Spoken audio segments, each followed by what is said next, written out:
Hello once again, ladies and gentlemen. I hope you enjoy that noise in the background of my dog munching on her food. But yeah, if you're wondering why it's so dark in here, I'm dealing with a weird, twisted, somewhat dark subject.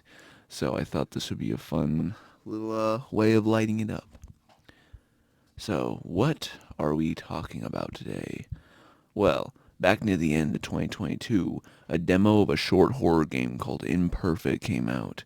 It dealt with an interesting concept of seeing weird figures through a small mirror, and throughout the game there was some sort of possible murder incident that happened. Back in November of that year, I made a video covering the demo. I then later sent it to the creator, Walter Woods, and asked him if it was a good theory at the time. He said I got a good bit of it right, but some things I got wrong. So now that the full game has come out, I'd like to begin a fresh slate on it, starting back at square one, and try to piece together the full story of this game. This is The Dark and the Deep, a discussion of non-chronological trauma.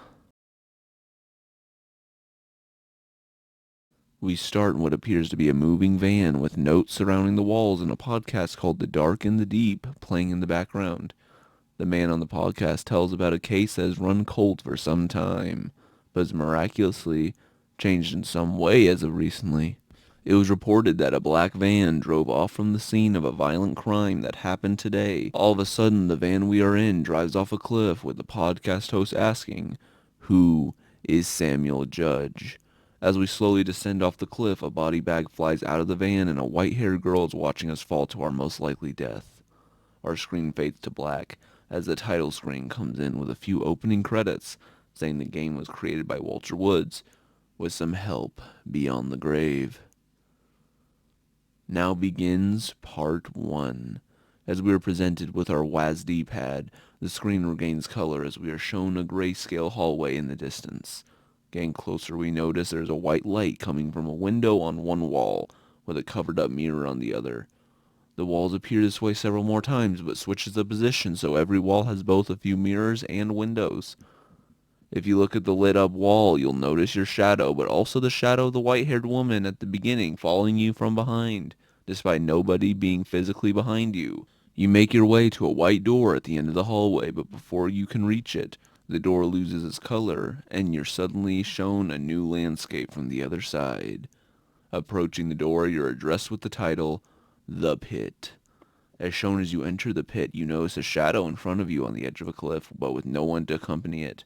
You then grab a frame that's conveniently hovering in front of you, and upon looking through it at the shadow, the frame reveals the white-haired girl, facing her back towards you. Upon seeing her, you're presented with a message within the frame saying, "I never turned my back on you before. Sadly, things are different now." You decide to approach the girl, who glances at you before suddenly disappearing. Upon turning around, she reveals herself to you and seemingly pushes you off the cliff and disappears once more. You get up and find yourself in a cave. You're told, seemingly by the frame, to look for ember pools. You find at what appears to be a glowing rock, but upon using the frame reveals an ember pool, which is a small pool with some white liquid. With our character's right hand, he grabs some ember from the pool, and this also shows us that for whatever reason, our guy is missing a part of his index finger.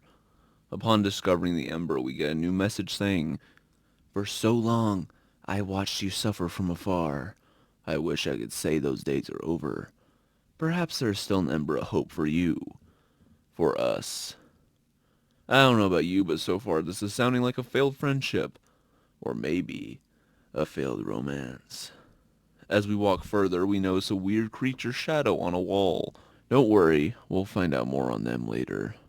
As we go through the depths, we approach a tiny jump scare of a tiny shadow in the wall jumping out at us. This presents another message saying, "Every time I held hope in my hands, it was taken from me, but I pressed on. Perhaps now you will begin to understand." We then use the frame to scan a photograph sitting on a rock. Picking it up shows of what I can make out, someone, probably us, walking through a rock chasm. The photo is signed, Dora. We find another photo immediately after showcasing what looks like someone standing behind a wall opening in the shape of a cross. This, along with all the other photos that we find in-game, are signed by Dora. Immediately after looking at this photo, we see a cross-shaped wall opening and are presented instructions saying, "Find her." Using the frame, we see the white-haired girl standing in the cross-shaped opening. Approaching her gives us no message, but, as you might have guessed, she disappears. Interestingly, unlike the photo, the path is not clear. In the photo, there's shown to be a path you can walk through, but when you approach the opening, it's not even big enough for you to go through. But that might also just be me over-analyzing the size differences. Who knows? Moving along down the path, we find a book called Black Hat, Infamous Hacks in History, which is not a real book, by the way. Next, we approach a door. Inside, we see a cluttered office, and it appears to be raining outside. There are bottles and papers all over the floor, a couch bed that doesn't look like it was tidied up, along with a desk with a nice set of dual monitors. With one monitor displaying the Dark and the Deep podcast, we decided to open the chat and talk to an unknown man on the other monitor, known only as Truth Seeker, with our username being RestlessDave82. Truth Seeker tells us that we are probably the only ones left that actually listen to the podcast because the podcaster is known for not solving any crimes he's covered. This discussion turns into an argument as Truth Seeker tells us we were top class at VIT and instead working at a boring IT company. Ironically, VIT is used to process and break down photos and images. Truth Seeker reveals to us that we still live at our moms and this podcast is the only thing we have going for us, and that us and Truth Seeker have never actually met in person before. What makes it worse is we say that Truth Seeker is our only friend. He brings the mood back up when he asks us if we would be interested if they had an idea that could change our lives. As we say we are interested, Truth Seeker leaves the chat. We start up the podcast, which is about a girl named Abby Reynolds. And right off the bat, I can see why everyone doesn't like this podcaster, because he doesn't get to the point. That is until he says he's putting this case to rest. He tries to reassure Abby, if she's even listening to this podcast, of course, before then going silent. Suddenly, after about 10 seconds, he starts rambling about how mysteries aren't put to rest, and a white light at the left corner of the room starts to glow red. And as he discusses how something sinister might be awakening, we see the shadow of that creature that scurried away earlier. Afterwards, the podcast ends and reads off a sponsorship for Dave's Shave and Save. Looking around the office, we find that the lamp was doing that red glow, seemingly on its own, and we find a book called Understanding the Enneagram, Type 5, which in context, the Enneagram is a personality-based system which uses a 9-pointed diagram which highlights 9 different personality types, with the 5th one being the investigator. People that like taking deep dives, analyze info, and just have a strong desire for knowledge. Hey, that sounds familiar. We leave the house and find another photo, this one being of someone watching another person through a window, with some demons trying to get inside the house. Afterwards, we are presented with another message saying, "You thought you were so alone. You were wrong. I was watching. But I was not the only one." Later, we find another photo of a makeshift desk of someone. I actually don't know what this is, but it just looks like a man standing at the corner of a cave. Then, in a lit crack of the roof of the cave, we see the shadows of one of those demon creatures before scurrying off again. We reach a dead end as we look for an ember pool, as yet another message through the frame tells us, "Everything here craves the light. Even this machine groans for it." Now we can throw the ember on our own, throwing it at a nearby machine which levitates some nearby pillars for us to cross through. After crossing, a light from the ember-powered machine shines on the pillar in front of us, revealing our shadow again. Suddenly, the shadow of a demonic creature clasps his hands around our shadow and bites into it, when in reality, the real creature ate the light from the machine, causing the pillars to fall, leaving our only option to move forward. Also, I'm not going to be mentioning any more of the pictures we find because the basic gist of it is, at this point, as you probably know, it's that the pictures we find happened immediately before or after we encounter something weird. So unless there is something that really stands out, all you need to know is the rest of the pictures are just the before and after weird moments. We look forward at a new area, the Black Water, a darker place with a huge statue in the distance, and of what looks like very murky and suspicious water. We are given 2 messages telling us, "You are not alone. I wish you were. The shadows in this place are filled with despair. They too crave the light you carry." And, "The water is dark and cold. What lies beneath is much darker." Much colder. So, yeah, we don't want to fall in the water. After navigating across the unstable platforms in the water, we get onto a piece of stable rock. Using the frame, we can now reveal handholds on cliffs. We find another photo which actually shows us the dangers of these waters being these weird tiny fish things. And another message telling us, you have been cast down by your own hands. Now use them to climb up. So even though in the picture it shows tiny creatures, you can actually see giant demonic creatures swimming in the water, being illuminated. Oh, and if you're curious as to what happens if you fall in the water, you encounter a weird magma creature that hits you, I think. After doing another ember puzzle, we progress into the next area. There is also another frame hovering over us, just barely out of reach. The next area is a red-tinted cave, ironically called the Red Caves. Interestingly, the first picture we find in this area is actually the van falling off the cliff at the beginning. As we walk through the caves, it starts to lose its red hint, and body bags fall from above. Also noted is that a car horn is heard in the distance. A yellow house can be seen at the end of the trail, most likely the same house we were in just moments ago. We turn along another route upon seeing the house, and as a result, we find the source of the car horn. A black van, and its headlights on, but no one driving. But upon using the frame, we are told once more to find her, and it's shown that the white-haired girl is actually in the driver's seat, before disappearing once more. The van is used to jump up to the next level where we're met with a familiar area. We are now suddenly back at that hallway from the beginning, with the only difference being instead of the girl's shadow behind you, instead it's one of those deformed creatures. Upon exiting the hallway, we're granted with a square frame. Using this one, we can finally see the creatures in full. We spot one with the frame. It tries to attack us, but we make it disappear by shining the square frame at it. We're given a new message with the circular frame directly after this attack, telling us, they were once like you. The darkness made them this way. Now they hate to be seen through my eyes. We find an ember pool and power a machine to lift a heavy piece of debris out of the way. However, there's a problem.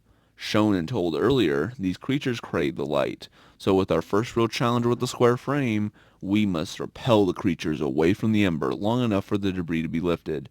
And unlike the first creature we encountered with this frame, these creatures are shown to basically be killed by the frame.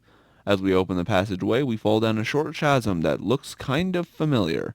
We can make out the yellow house, and behind us, the van being driven by the white-haired girl. She starts up the van and attempts to run us over. She partially succeeds by knocking us back into the water below, while the van crashes into the water. Now underwater, we face a grate that slowly opens, and out from the grate comes out one of those creatures that were in the water earlier. After a daring escape, we make it to dry land where we find another desk with a monitor.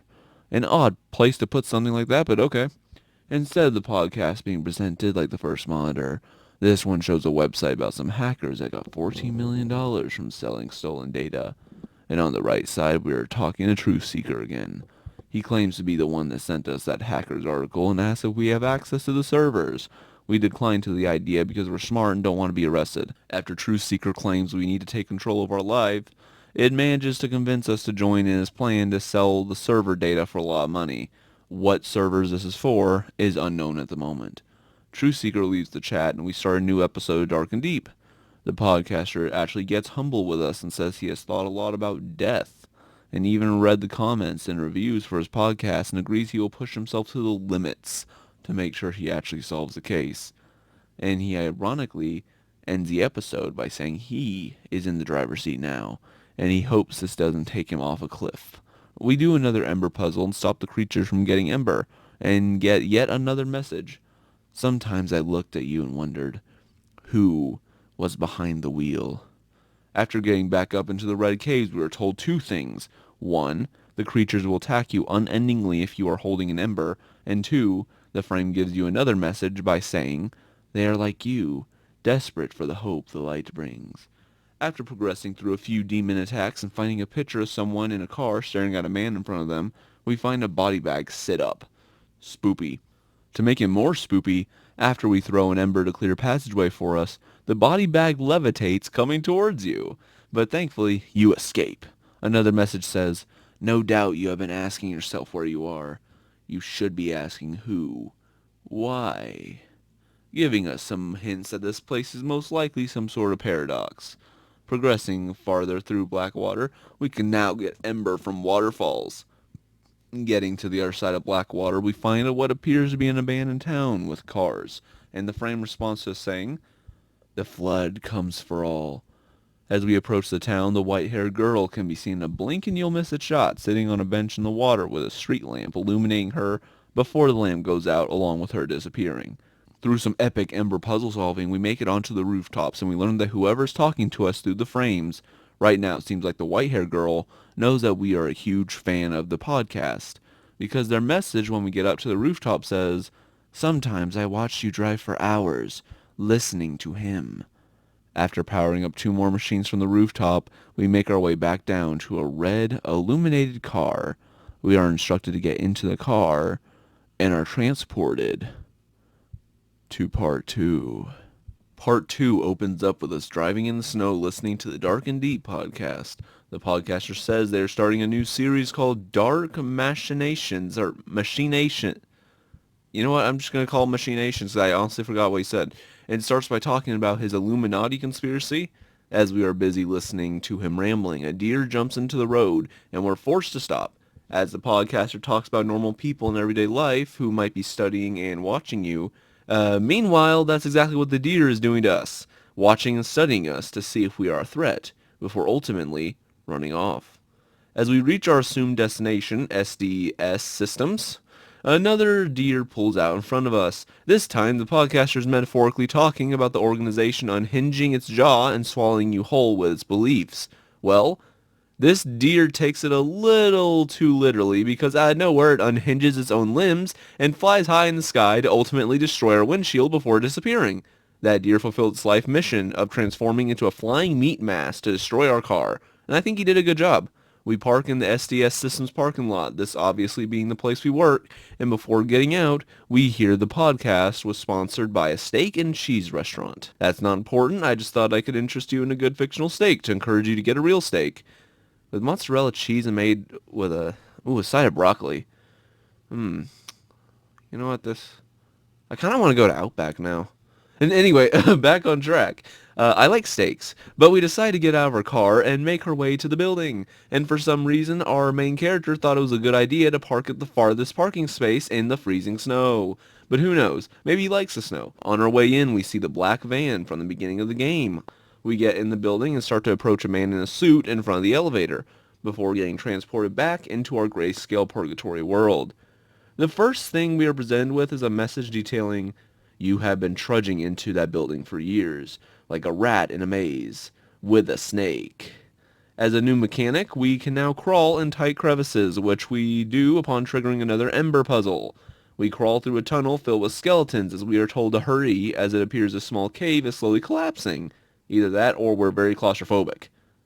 And now we enter the sewers, as the frame tells us time to break through, for some reason. We progress further into the sewers to find a new machine, which we are told by the frame that the machines are ancient. Only I am older, giving us context that whoever's talking to us must be one old crazy person. Also, just want to acknowledge, a billboard we saw in the road segment is laying in the water right beside the machine. After powering up the machine, we can grab and throw other objects. Progressing through this phase, we have to destroy a wall in order to power another machine. We come across a desk with that same man who is standing by the elevator working at it. When approaching him, yes, you guessed it, he disappears. On the desk, we find a book on accounting and a barely eaten Jersey Mike's foot-long sandwich. Speaking of the sandwich, so there's a chance that on this guy's monitor you can find an ad for deep state steak and cheese, which is probably what he is eating, and it's also what I mentioned our podcast from earlier. That's what he was sponsored by. I just didn't think it was important to name it when I was talking about it. Oh, and it's also said that this game takes place in Virginia by the podcaster, and I looked up to see if this place was real. Unfortunately, it's not. I am very disappointed. But the sandwich sounds very similar to a Philly cheesesteak by the way it's described. That's the scariest thing of all. The Monsters Company is making rip-off Phillies. Okay, enough about this sandwich. I'm kind of getting a little sidetracked here. I think I just want a steak and a sandwich right now. We can open up a chat box on the computer, and guess who we are talking to? Well, of course, it's true. Oh, wait, no. This time we play as a guy named Stuart, talking to a girl named Pam. And in this conversation, they have actually, ironically, has to do with Stewart accusing her of eating a sandwich. Pam, of course, denies eating the sandwich, and Stewart indirectly calls her chubby, ending the conversation. I don't think there was a point to this in-game conversation, but it gives some good comedy. In fact, Steven's roast was so bad that the cave starts rumbling in frustration. We are tasked with finding a lever handle, which is inside of a stone snake for some reason. We use this handle to drain the water and activate another machine. We then encounter what looks like an abandoned room of an office building, to which an obscure man appears just to browse through a fridge. Not finding anything interesting, he disappears. We then are presented with probably the weirdest message from the frame saying, "I've seen this story before, but last time it was an apple."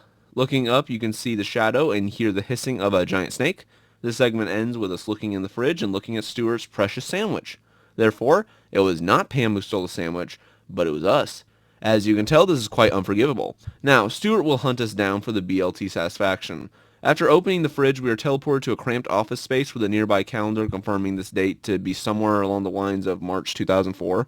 Opening up the computer shows an ad for cybersecurity, incursion prevention, and a group chat containing Stuart and Pam, along with two others, Trudy and Noah, all talking about lunch, snow, and the case of Stuart's precious stolen sandwiches. The chat suddenly cuts off, and we are sent to a private chat between our mom, apparently, and revealing our username once again being RestlessDev82, the same guy from the first chat. His mom calls us Sammy and says we forgot our lunch. Okay, you all probably guessed it from the beginning, but yeah, we're playing a Samuel Judge. That should have been obvious, but I was wanted to stay with a certain narrative for a while.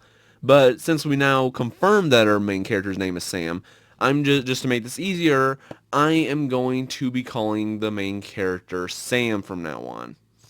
Though I wanted this to remain ambiguous to see if I could throw any of you guys off track, honestly, is what I'm trying to say. So yeah, it's either going to be Sam or Samuel. That's how I'm going to refer to what our main character is doing. So also tell me in the comments if this narrative tricked you or if do you like the narrative to this video. So anyway, his mom gets surprisingly aggressive towards him, saying he needs to learn responsibility and that she wishes his father was still here so he could speak some sense into him. After that weird conversation thread, Sam embarks on a journey outside his office and goes to the kitchen to steal Stuart's sandwich. And of course, the steak and cheese sandwich is revealed to be an unsentient, possibly non-eldritch god. Here, take a look.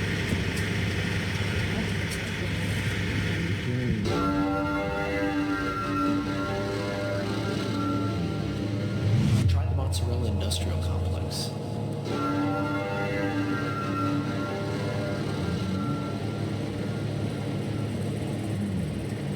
Layers and layers and layers and layers of artisan mozzarella cheese.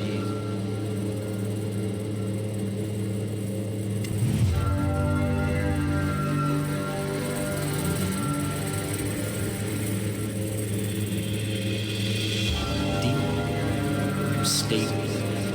Steak and cheese. Layers and layers and layers and layers and layers and layers and layers and layers of artisan mozzarella cheese.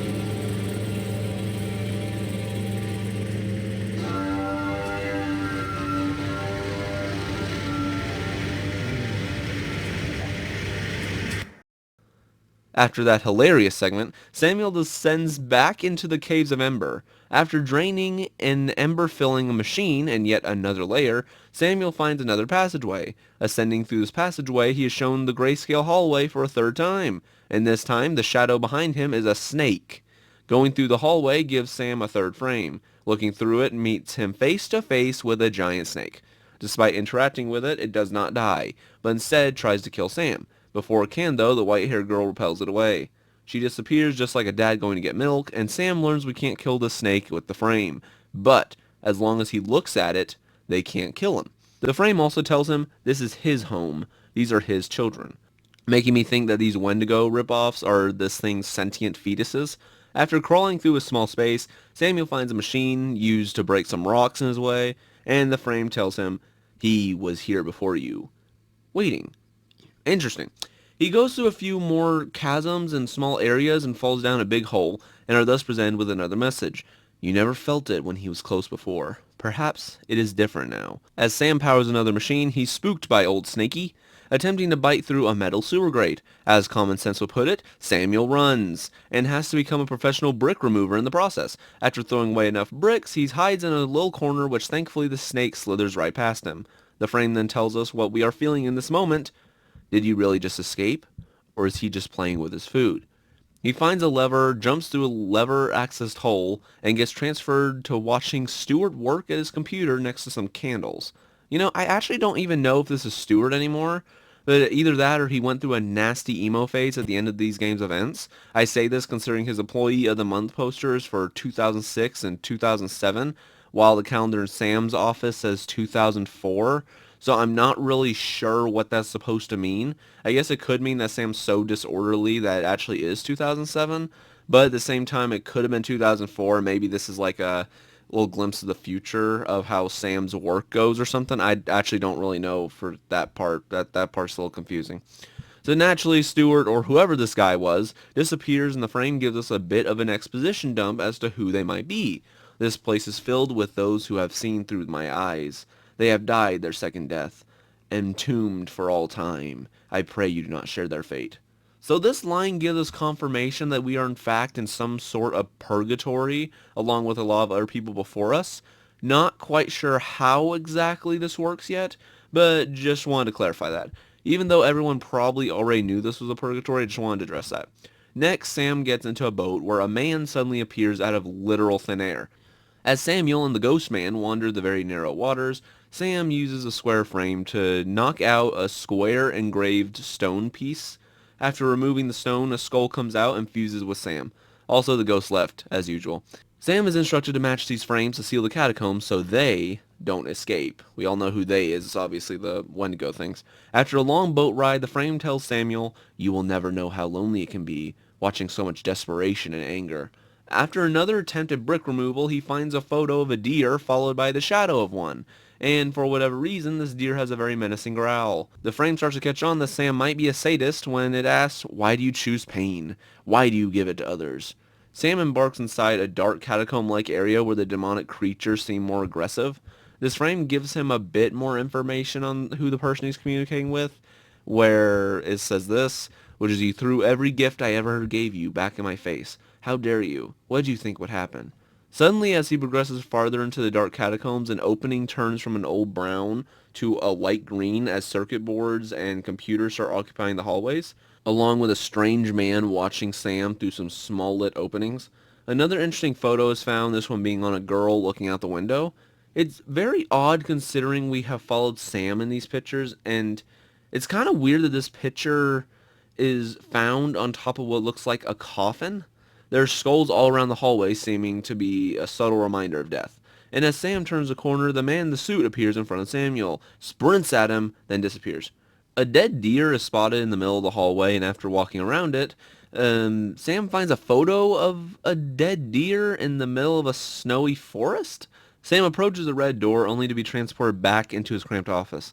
Sam opens up his chat once more, where Stewart is complaining someone ate his lunch, and everyone says their goodbyes for the day.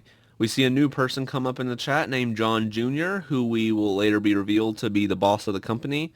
The chat changes to Sam's conversation with Truth Seeker, confirming an opening with the server room, and Samuel confirming that he hacked the camera systems. Sam goes to John Jr.'s office since he has a spare access key to the server room in there, so now he just has to get the key for Truth Seeker to enact a transfer. Now with everyone gone due to closing time, Samuel sneaks into the boss's office and takes his key card. As Sam takes the elevator down, darkness fills the screen as the Dark and the Deep podcast fills the air. He asks the viewers who would want to live in fear of their friends and neighbors.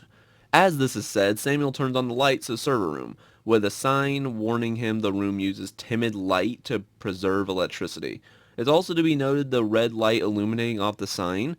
As Sam scours the server room, the podcast starts looping over himself a little bit for some odd reason. As Samuel turns on all the time lights around the room, the podcaster talks about U.S. citizens building a machine called the Limbic Link, a machine that can make somebody a mastermind, but as a side effect, gets shown surreal hallucinations. As another twisted side effect, the operator of the machine can make the subject's hallucinations in a dream world into an actual reality. As the podcaster continues to explain, Sam hears the sounds of those demon things. They have gotten into this layer of his mind. Remember what I said about the lights being timed? Well, yeah, if Sam doesn't get to the next light in time, the creatures grow more aggressive. The podcaster then confirms, assumedly, what he's associated with, being the military-industrial complex. After turning on multiple lights, Sam finally manages to find the main server, but not before noticing the green smoke and the ghost deer around it first. Sam connects the files to transfer to Truthseeker as the progress is undergoing. Sam notices a file with his name on it. Truthseeker reassures Sam that's probably just his work file, until the building begins to shake and Sam is transported back up the elevator. Now, in the office, which is pitch purple dark, Sam stumbles into his boss's office to return the key when a man, assumedly the boss, John Jr., catches him, emitting a red light behind him. He angrily asks Samuel what he's doing in here, then Sam proceeds to beat his boss off screen. Wait, what? He angrily asks Samuel what he's doing in here, then Sam proceeds to beat his boss up off screen, causing him to have some sort of seizure attack. Sam gets teleported back to the sewers where he sees this white-haired girl again in front of him glowing green and surrounded by a green fog. And Sam is told to beware the fog and revive the green ember pool. Powering up a few machines with green ember removes the fog and corpses are discovered. When attempting to turn on a weird fog machine, the frame tells Sam, "The grief was too much for me. Something had to change." Sam powers on a machine to remove some fog to clear a pathway, and upon clearing the fog with a few more machines, Samuel gets in a boat and is attacked by more demon creatures. Through their actions, a pile of rubble falls on Sam, leaving him unconscious for a minute. As he wakes up underwater, he notices there is no way back up, so he decides to swim. He swims through a chasm that resembles the grayscale hallway, with no shadow on the wall and the urgency for air. Sam continues through finding a fourth frame. This one is able to kill the demon creatures in the sea. Sam kills one that was apparently following behind him and gets a very familiar message with the frame saying, "I never turned my back on you before. Sadly, things are different now." Does that one sound familiar? Well, that's because this was the very first frame message we were given in the game. Sam finds an opening above some rubble and uses it to escape, and gets another message. They slipped beneath the ice, but never emerged. Pray you do not share their fate. So allegedly, these demons were people, and it's making me a bit suspicious on how Samuel is still alive after holding his breath that long. Also, I'm just going to say this real quick.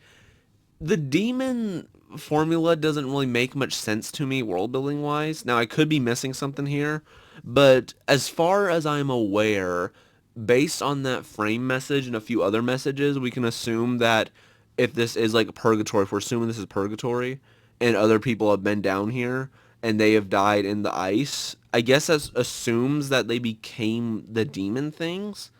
But then again, there are death cutscenes where they are the ones that kill Sam. So I'm not really sure how that's supposed to work. Because these guys, like with the mouths and everything, like, they have like mouths on them and everything. It would assume they try to eat people. But I could be wrong on that. But at the same time, it just seems kind of odd. Because I guess you would just assume that they would be people that would be eaten. But I don't know, maybe they do turn to demons. I'm just looking too much into it. But it'll be fun to try to figure out what that's supposed to mean. Okay, so anyway, back to our story. Sam fights with some of the demon sea boys to clear some fog, and then out of nowhere, the frame tells us probably the biggest lore drop in the game. Finally, a return to where it all began, and where it ends. Interesting considering that this message appears once Sam clears some fog into another area. Sam embarks on another boat trip and finds his way to a small pile of land with an opening illuminated red. Getting closer, Samuel sees the red light is coming from a black car that is stuck inside the opening, which, by the way, the opening is guarded by two lovely angel statues. Opening the car trunk, Sam sees a body bag laying up. Suddenly, Sam is teleported back into his car listening to Dark and Deep as he travels a sunset snowy road. The podcaster rambles on about the machine again, claiming that not only is it expensive, but many humans will die for it to be successfully built. As the podcaster talks about the naive man, unaware he killed someone, which I guess is a jab at Sam, he sees a moving body bag in the middle of the road, stops for a moment, then runs it over. The podcaster seems to get more aggressive on trying to convince his listeners to drive the people who are making the machine, kicking and screaming. Then there's a moment that actually kind of freaked me out. Sam finds another body bag in the road. Then it suddenly sits up, just like the one in the trunk. The body bag disappears, but now there appears to be some sort of loose tube system on top of the road. Sam pulls into, assumedly his driveway, but that man in the suit by the desk stands in front of his house as Sam pulls up. The man teleports from on his driveway to inside his car to then just simply disappearing. The podcast ends with our podcaster telling us he did something, but refuses to elaborate further. Sam goes upstairs to a room which resembles the office in that house near the beginning of the game, showing this is in fact Sam's house. Sam opens the chat on his computer only for Truthseeker to bombard him with messages asking where he is, and a body bag on the couch that wasn't there before sits up. After that bizarre fever dream, Sam is taken back to where he was before, and now the car is gone. He observes the silhouette of a deer man on the wall and gets a frame text saying, "Perhaps now, at the center, we will get to the heart of this." Sam finds a book on a random desk called Sins of the Father by Ethan DuBois, and he installs a lever that brings a giant spiral staircase down. Ascending it gives Sam a wake-up call when the frame tells him, "This was the moment you knew it was over, but it was just beginning." Sam finds another lever by a dog statue, and it is attached by some more demon babies. He inserts it into a slot by the staircase and ascends another level. This third level reveals green fog and some Olympian god history told by the frame themselves, Apollo, the serpent slayer, missing his bow and arrow, an imperfect god. Now, a little history on this, sorry for the detour, but Apollo is a Greek and Roman god, as a lot of you might know, but he was known for slaying a serpent named Python, and it was shown as order overcoming chaos. Essentially, I think it's basically that of like it was trying to overcome chaos, what the message of the story was. But I guess in this universe, Python lived. Samuel takes a look around the third level, which has nothing except two narrow bridges and a giant statue of Apollo above him. Activating a machine with Ember, switches the normal Ember with green, and the snake's head comes out through a wall. The frame warns Sam, the world serpent, a foe you cannot vanquish without the help of a god. The serpent blows some green fog towards Sam's direction, and he powers a machine inside used to decimate the fog. Going along the other bridge, Sam sees a giant arrow, but before he can grab it, the snake appears once more. Sam scares the snake off with the green ember machine and powers another machine used to move that arrow and throw it at the nearby statue of Apollo. After finding a lever, Sam moves the green ember device to face the other bridge. Sam finds a giant golden bow inside a rock and uses one of those ember moving machines again to throw it at Apollo's statue. The frame tells us, a bow in the hands of a god. Then the snake comes back. However, Sam is ready. Apollo moves on its own, grabs an arrow, puts it in its bow, and launches it at the snake, assumedly killing it. Sam moves towards where the snake was shot and spots a desk. Opening the chat is a conversation between Sam and Stuart, where Stuart finally caught on that Sam was stealing his sandwiches, not Pam. He confirms it was Samuel due to him hiding a small camera on top of the fridge. However, Stuart isn't finished, because he says he found John Jr. earlier and the cops couldn't find anything on the cameras. So, he checked to see if his fridge camera caught anything. And interestingly, it did. Despite not getting a view of the office, the camera managed to detect Sam running all over the room. He confronts Sam about why he was there so late, considering he never stayed late before. Sam attempts to explain, but Stuart rambles that he will show this to the cops, and then signs off. Right as Stuart leaves the chat, the snake wakes back up from its apparently not fatal injury. We are now teleported inside of the snake's mouth, I presume. The frame reaches out to us and basically insults our religion by saying, the God you made is not the God you have. Never settle for the imitation. Sam finds a computer inside the snake and chats with Truthseeker. He is very ambiguous here, saying he wishes that it could have ended better before just leaving the chat. As Truthseeker leaves, an episode of Dark and Deep begins, with the podcaster claiming this episode is for a dear listener of his that has been avoiding him for some reason.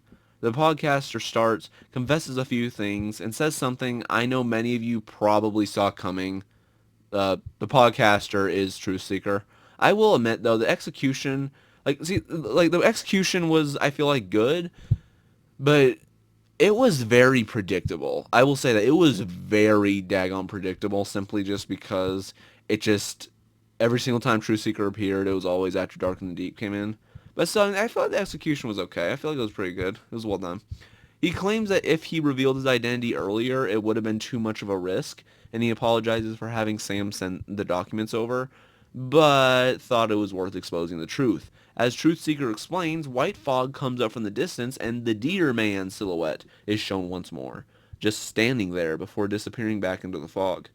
But then the fog gets closer, and closer, and closer, until it fills the whole screen except for the monitor. Then the fog disappears, the screen turns to black, and Sam winds up in his house again, with his couch upstairs drenched in blood. Sam returns to his computer where Truth Seeker tries to apologize. Sam won't have it, and he says that he will report him to the cops. Truth Seeker, however, thought this through. He simply tells Sam there is one more episode that needs to air. He tells Sam one final message. Thanks for listening to Dark and Deep. Then he leaves the chat, and Sam opens up the last episode, Dark and Deep. Truth Seeker begins by saying they noticed, and it's time to reveal all their secrets to the world. But before he can say anything, the demons break into Sam's house, and Sam descends down his stairs to escape. His house is completely dark, with the only light being red and green fog and a few red lamps.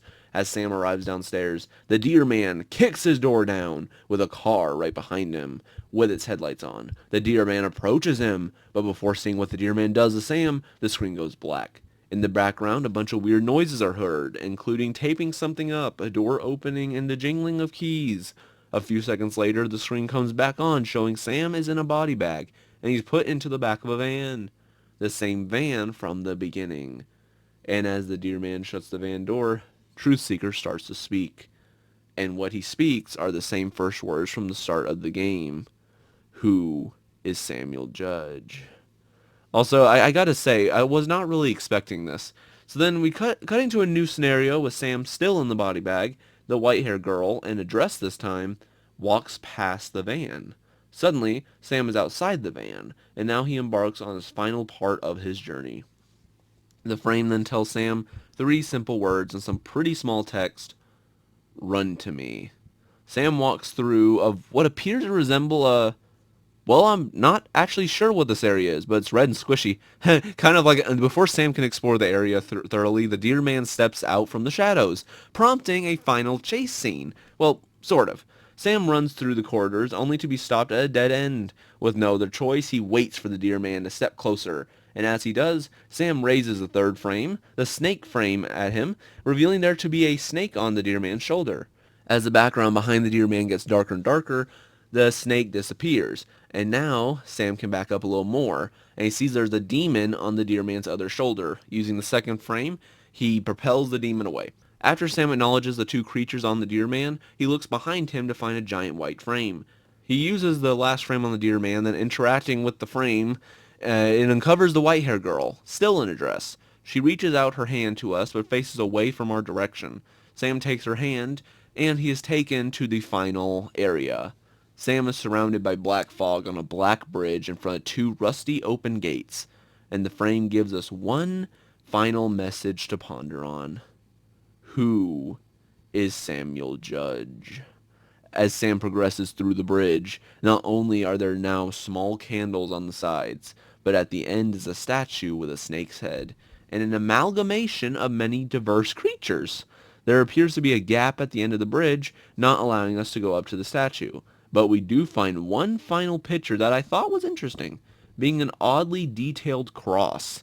Funny enough, this is one of the only 2 photos that actually has colors besides the grayscale in it, with the other one being a picture found during the last Deer Man segment, which is the Deer Man inside a red tunnel. Looking across the gap bridge, Samuel sees the white-haired girl again, this time in a black dress, with some demon creatures following behind her. She appears to be emitting light, which might be the reason these demons are so attracted to her. As Sam continues to one-shot the demons, the girl sits down near the edge of the bridge and holds her hands out in a praying position. As Sam attempts to get a closer look, the Deer Man, taller now, appears behind her. The demons stop coming, and the Deer Man reaches down towards the girl and presumably takes her life, with red death fog replacing her silhouette. The Deer Man steps out of the fog towards Sam, and thinking quickly, Sam grabs the first frame, shines it at the Deer Man, and he basically bursts into a white fog. Now, with the Deer Man gone, Sam approaches the girl with the instruction, retrieve ember, appearing above her corpse. Sam reaches down to retrieve it, getting us into an overhead shot of watery ember coming from her corpse, as the photos throughout the game fall from the sky. As the camera ascends farther up, a deer is seen running towards her body, drinking the ember when the deer gets there. The final photo comes true when it's revealed this final area is in the shape of a cross. For the final shot of the game, the camera pans up past the statue, and up towards a grate in the ceiling. And through that grate is the earth in the distance. The camera zooms in towards the earth as the screen fades to black, and sounds of water are heard as the short credits begin to roll. And that, my good and faithful listeners, is the full game plot of The Dark and Deep. Now, as for the part all of you want to know, and most of you probably skip to, the analysis. In order to try and solve this, first we must put this game into a timeline. We know that the beginning of the game is technically the end in a sense, since Samuel's kidnapped by the end of the game, and Truth Seeker says the beginning monologue on who is Samuel Judge. We know that segment will be at the end of the timeline, but the beginning of the Purgatory timeline. So what would be the first event in the actual timeline? Well, like many stories, the beginning happens off screen. We see a lot of evidence of a one-sided relationship between Samuel and an unknown person talking to us through the frames. I actually wondered about this when I first analyzed the game back in 2022, and Walter Woods himself explained to me that Dora, the one who kept leaving the pictures, is the white-haired girl that keeps following us, and most likely is the voice in the frame. Because considering how she is always around us and seemingly watches over us, it would make sense as to why she would be the frame voice, as well as because the frame seems to know a lot about Sam, almost in a stalker kind of way. So at the beginning of the timeline, we know Sam had some sort of run-in with Dora, or maybe not. See, I was reviewing all the frame messages earlier, and there were two that caught my eye that presents Dora in a completely different light.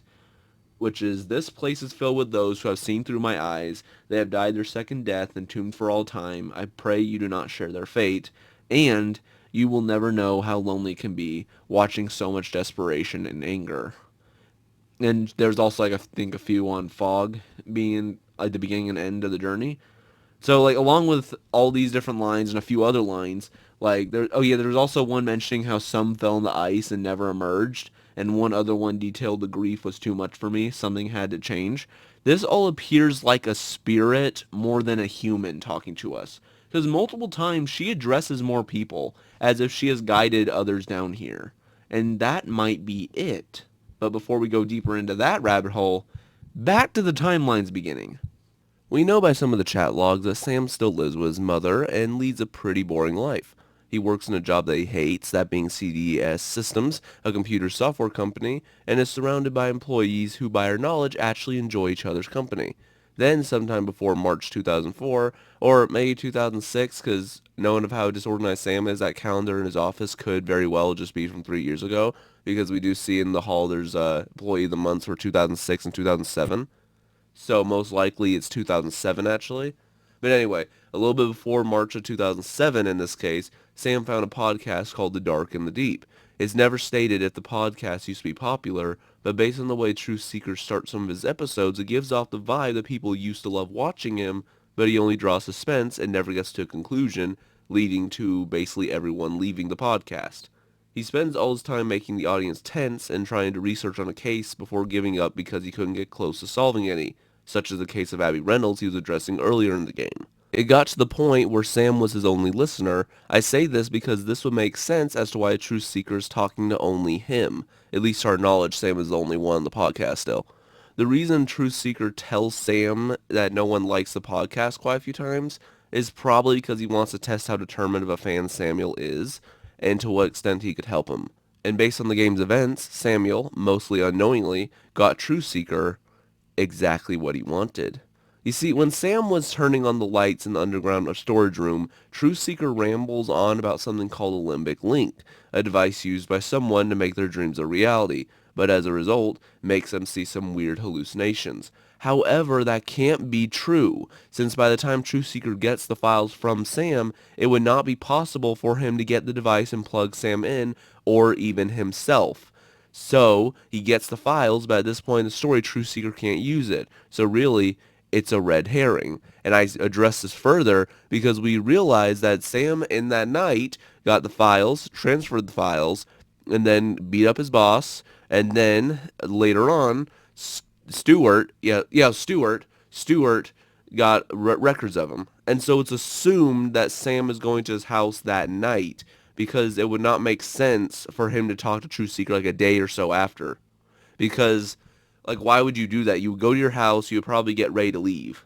Because there would be no reason for him to say that Truth Seeker days later. So it's assumed that most likely this is taking place at the very night. So there's no way Truth Seeker could have gotten a limbic link at that time. So then we must ask, why did Truth Seeker even need the files from Sam? Like why could he not just do it himself? Because since he isn't making any money with the podcast, he needs to get an income, and unfortunately he decides to use people to steal company files. Because if he could convince employees to steal their company's data, then there'll be a lot of income. And if it's the right company, it could lead to a mystery possibly being solved. Now, I kind of wish we saw how Sam and Truthseeker got each other's contact, or looked more into Truthseeker than what we got. But Truthseeker probably hacked Sam and found his contact in through the chats. I mean, the fact that he can hack files from an underground office building really shows his hacking skills, so I feel like he could have easily found Sam's chat account that way.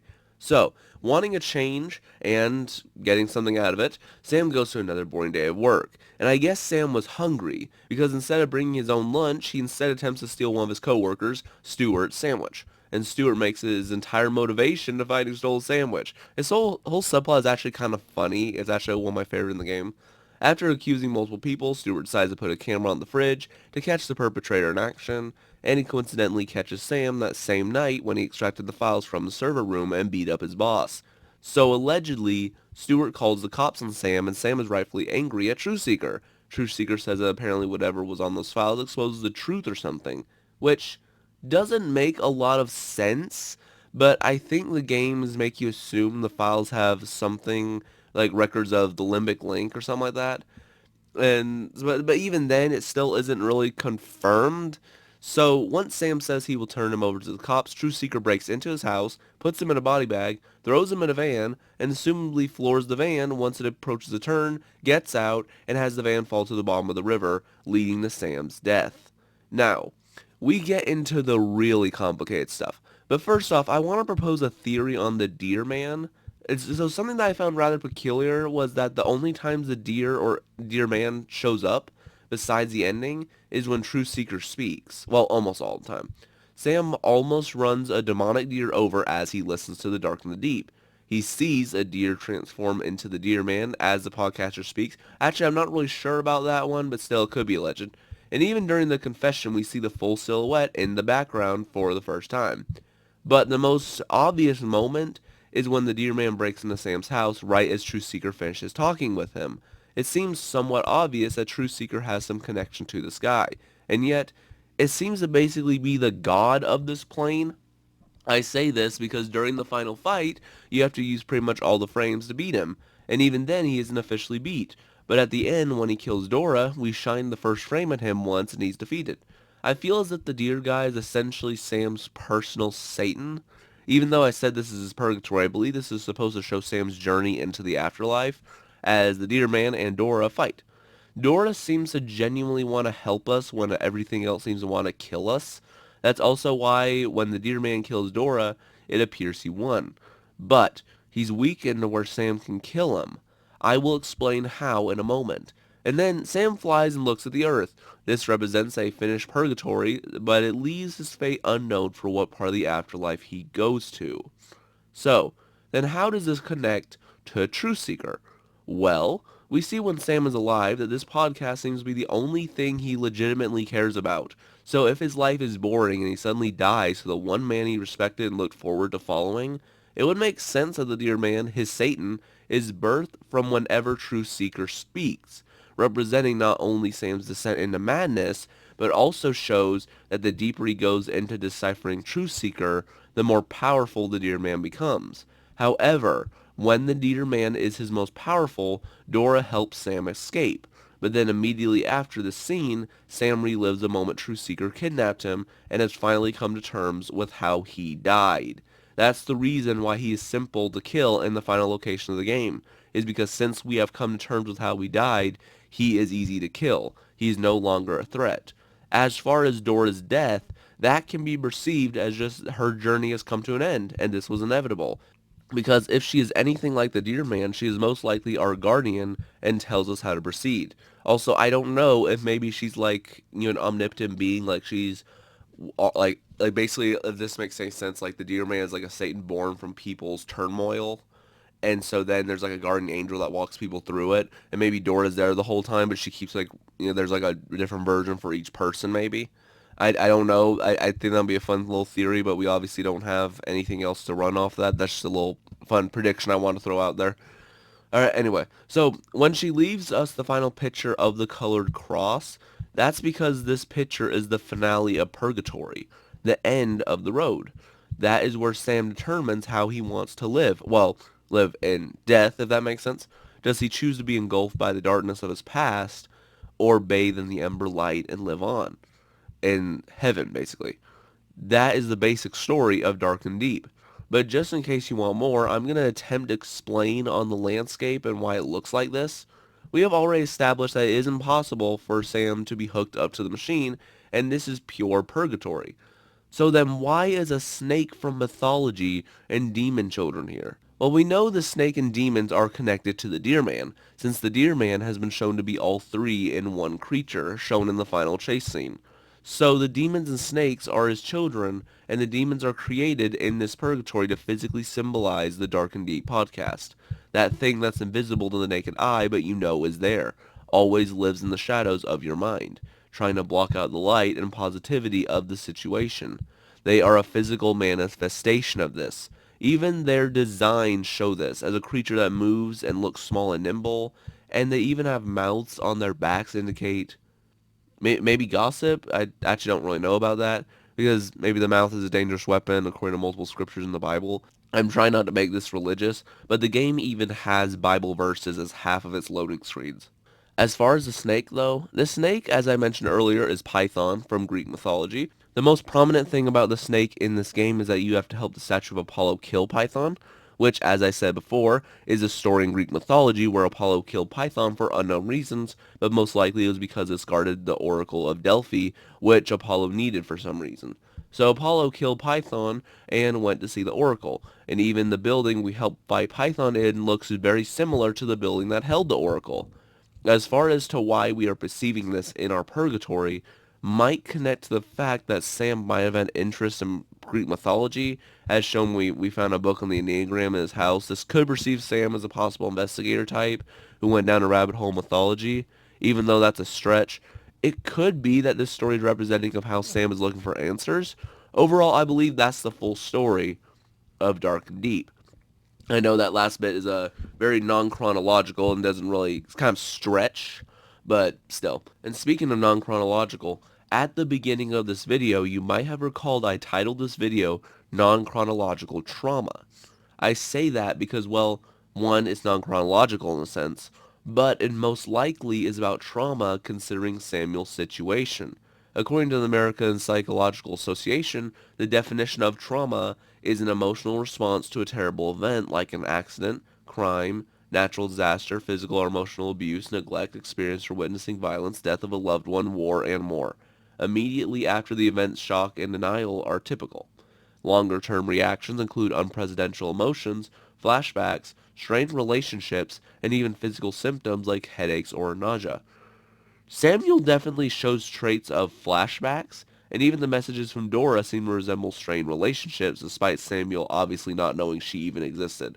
As far as a trauma, I feel like after an overstimulated chain of events that Samuel had with Truth Seeker's betrayal and running from the authorities, is enough of an excuse for an emotional trauma response. And especially if your mind gets fuzzy as to who killed you and why, I can imagine that will be very straining despite having already died. So really this whole game is Samuel's progression to overcoming trauma from the timing of his death, and whether you believe in sins or karma or whatever, Sam is most likely here so he can relive the events, not only so he can figure out what happened, but also for a judgment to prove if he is actually guilty of his crimes. Now, because like without trying to make this religious or anything, like there is many ways to interpret this. But yeah, that I think that's what the main message of it is that because here's the thing, we can play the blame the victim card on Sam, and according to psychology, you can probably associate that with Sam, but at the same time, Sam is still in the wrong in this situation because like Sam is not really a good person of like what we've seen of him, and so yeah, it's one of those things where it's like where you're not really following that good of a character. But I think that works in a lot of cases because you see, like this is what I'm trying to figure out. So we got Sam's trauma, and we got the whole thing with the Deer Man. That's Representative Truth Seeker. Dora is his guardian angel, and Deer Man overcomes her when he gets to the point where he figures out the whole truth. Now, as far as to what his ending was, I guess depends on I don't know, like of who or like what side of it he believes in. Because on one hand, he could decide to move on from it, but then on the other hand, he could basically just be here. But showing on the cross, I'm guessing that means that he did move on, that he did move on from the whole Truth Seeker bit. And I kind of wish Truth Seeker was stopped, but I guess that's kind of the point. Maybe the Deer Man's representing of the fact that Truth Seeker actually did get caught. Like when we kill him, Truth Seeker actually got caught or something. I don't know about that last part. But yeah, so I gotta say this was an interesting game to analyze. Definitely not perfect. Like there's a few things that I had preferences on that I think could have been done a little better. Like I don't know, I guess like True Seeker's reveal. Like you could see that coming from a mile away that True Seeker was the podcaster. But I mean, to be fair, this is a small casted game, so it's not really going to be that much of a twist. So if you want to do a twist, you should like make some of the other characters in the chat have a more of a role. Like there's like Pam and Trucy, I think were some of them, and so you could like get them and we'll incorporate somewhere in that plot. But I mean, overall, it was good. Uh, I will say there's some times where it looks like in the game that puzzles are very reliant, but at the same time, I mean, there's not really much going on gameplay wise besides that, so I can't really criticize that a lot. I mean, overall, it's definitely not a bad game. I feel like it would be worth checking out. It was interesting to analyze. Once again, thank you to Walter Woods. Oh, and also I would like to do a very interesting shout out to a friend of mine, a friend of mine's channel. His name is Mavin Pike, and he was actually like he's a good friend. He's a good friend of mine, but he's the one that actually got me to research this. Or well, I researched this on my own, but he's the one that told me about it. He's the one like back in 2022. Oh, sorry, that's I press the zoom in button. But anyway, back in like late 2022 when I did the imperfect video, which was what, as I said, this was originally called. Um, he told me about this, and he was even the one that came up to me and asked me if I could recommend him some gaming channels to see if he could reach out to them to encourage the game to get popular. But I hope this encourages one or two people to try to play the game, or at least give like a review or something like that over on Walter Wood's Steam page. If I can find it, I might put it in the description. It depends. But yeah, so I will say this: Walter Woods did a good job. I think this was his debut. So if this was his debut, good job. So yeah, I hope you guys enjoyed this analysis. I literally, the way I formatted this, I was writing down all the stuff as I was watching through playthroughs. Which, by the way, I forget what their names are, but I'll put the playthrough channels in the description as well of the sources I got the background video from. But with that, yeah, like with the playthrough stuff, uh, yeah, like oh yeah, they were good help obviously because I wouldn't have the background videos without those channels to play it because my computer does not run Steam for literal crap. Like literally, I've tried running Steam games on my computer and they literally do not do anything. So so yeah, I couldn't record it. So yeah, that was a shame. So yeah, I think that's I think that's about it. So yeah, as far as the debut or as far as this game went, it was pretty good, I'd say. Walter Woods did good. Definitely did not disappoint. It was it was good. It was well crafted. So yeah, I would encourage you guys to go over to the Steam page, check out any of his future stuff he might make. and go subscribe to some of the people that I put in the description if you want to, or at least check some of them out. And I think that's all I got here. I am sorry that I'm not uploading much. I'm in the middle of college, so I'm doing this with any like spare time I got that I'm not done procrastinating. And so yeah, I'm going into college in a while and doing some base course at the moment. And so, yeah, as I said, there was another like little post I made that said that I would probably not be doing many uploads. And so just be aware of that. But I will still upload. It's gonna be a while though. So like I know and yes, I know there's a bunch of series I still need to continue. Like I'm in the middle of trying to continue the Emesis Blue video, and I kind of gave up on the FNAF video. But if I get to a point when like Secrets of the Mimic come out or anything else happens, I will probably get back to it. But do not expect it to be very well received on my end since I don't really give a crap about the FNAF lore at this point, but I just want to do that for the fans. And there's like a few other videos I still need to do, but make sure to give some requests down in the description. I'll do the ones I can. I know there was one I did where it was like a Tom and Jerry analog horror request I got. I never got to do that one because the video subject was just not interesting at all. So I forget what his name was, but if you're still watching my channel to this day for a reason, that's why I didn't do your request. Anyway, as I said, so you can do all this. Wow, this outro went for a while. Anyway, I'm Complex Live. This was the Dark and the Deep podcast from now. I forget what in the world I decided to call this. But anyway, whatever I decide to call this video, the non-chronological trauma, dark and deep video, whatever I call it, I hope you enjoyed this analysis, and I'll see you guys on the other side. Bye-bye.